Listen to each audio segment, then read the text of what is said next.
is level J, list 4, and we're doing the day 1 page. And here we're looking at the E-er sound. So we're doing the long E sound, which you've learnt previously. And there are quite a few words that we then have an R after the E, the long E sound, where we're using EA for the long E sound. So there's an R after that phonogram. So we can colour in each of these. We know that there's always going to be an R after the long E sound in all of these words. So we've got EA plus R. So this little hint up the top is always going to tell you what we're learning in this particular list of words. So ear, dear, hear, fear, rear, year, near, smear, spear, and tears. This could also say tears if we gave it its air sound, but we're doing the E-R to E-ers, so it will be tears.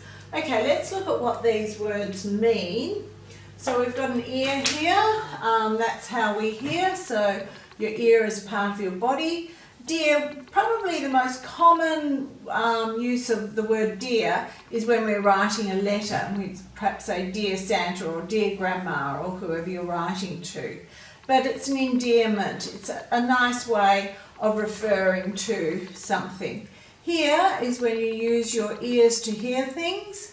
You might listen to some music. Fear indicates that you're frightened of something. Rear means the back end. So the rear of the car is where your boot is. So the rear means you're behind or the back of something. Year is, we have 365 days in a normal year. The year at present is 2020. So it's a measurement of time. Near tells us how far away we are from something. If you're near, it means you're quite close, but if you're far away, it means you're a long way away from each other. So the opposite to near would be far. Now, smear is like a dirty mark on something. It's just sort of a splash of dirt across something, a smear. A spear is a throwing tool, quite often used in Australia by the Indigenous people to kill a kangaroo or something. Tears is when you have water coming out of your eyes. So let's read the word, sound the word, spell the word, and then write it 3 times. So get your little bit of paper to cover the word when you're writing it. So we've got E-er, E-er, E-er, E-A-R, E-A-R, E-A-R. Cover it and write it 3 times. Check it each time to make sure that you've got it right. If you've made a mistake, go back and correct it. This is level J, list 4, and we're doing day 2. And we've got the EA making the long E sound followed by an R. So we've got ear, dear, hear, fear, rear, year, near, smear, spear, tears. So quite easy for us to read. Let's have a look at the other things that we've got in here as well. We've got, let me see, one. Tears could also say tears, but here we know we're using the E-A-R sound. Now let's have a look at reading, sounding and spelling these words and writing them, then checking to make sure that they're okay. So we've got ear, E-er, E-A-R, cover it and write it. Then down here you've got to fill in the missing letters to make the words that are up here. Now let's have a look at these meanings to help you do this section. So it's important to know the meanings of all of these words.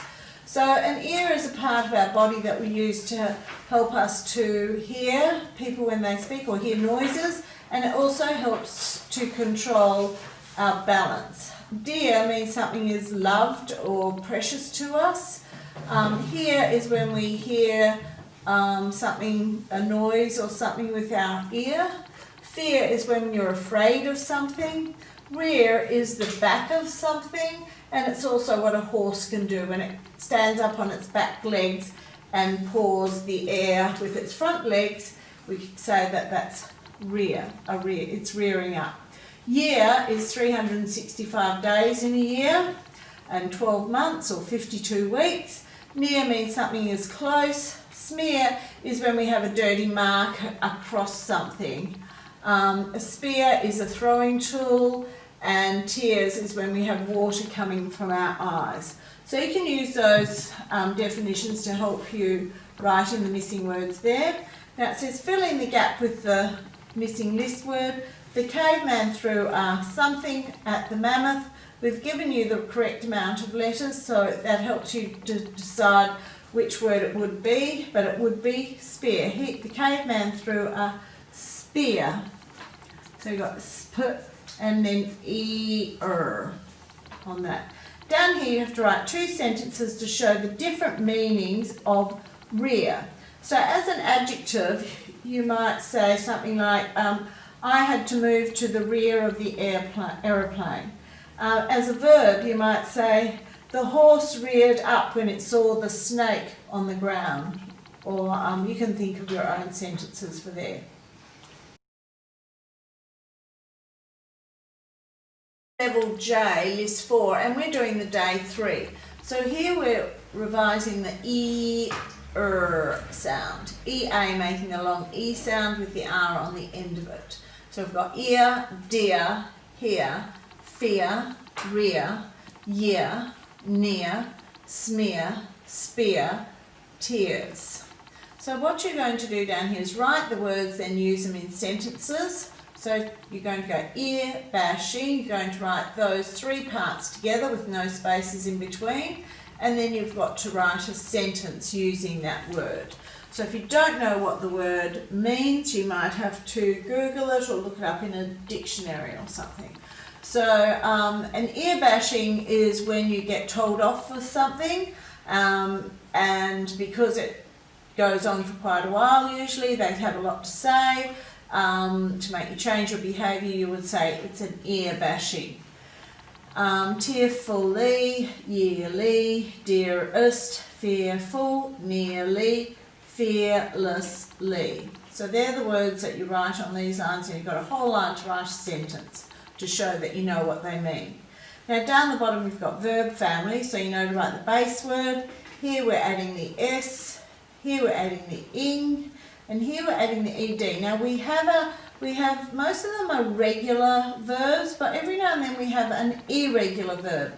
And the irregular verb here is heard, because we're not adding the ed, we're not saying heard, we're saying heard, so we're just adding the d on the end. And we've given you that one because it's a little bit tricky. So this one will be speared, feared, and they do follow that simple pattern of adding the ed. Now down the very bottom you have to combine with a list word to make a compound word. So you would have perhaps spearmint, eardrum. You can work out the rest of them on your own. Now let's go back and read the word, sound the word, spell the word and write it. So we've got ear, E-er, E-A-R, cover it and write it. You can finish the rest of those and then go on to that whole page on your own.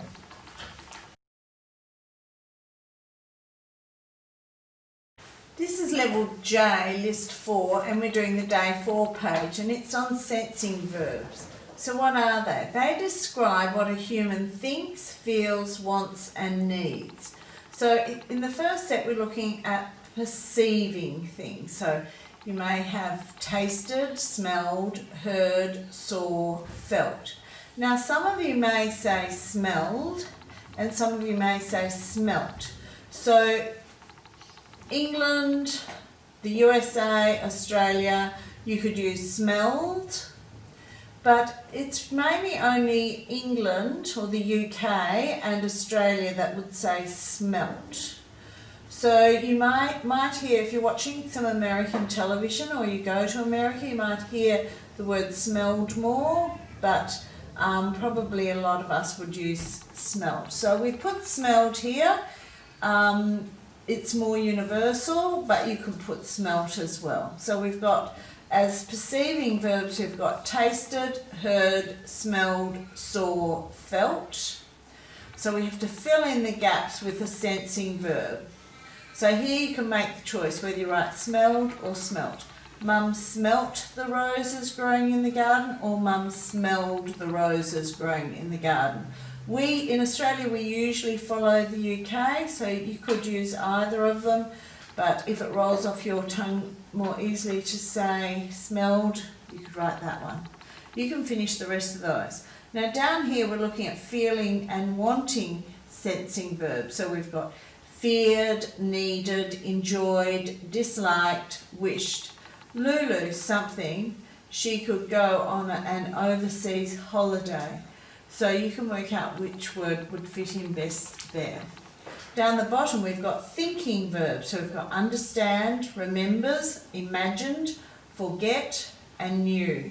So fill in the gaps with a sensing verb. So Mike something, he was not allowed to cross the road alone. You have to use one of those words to fill in each of these gaps.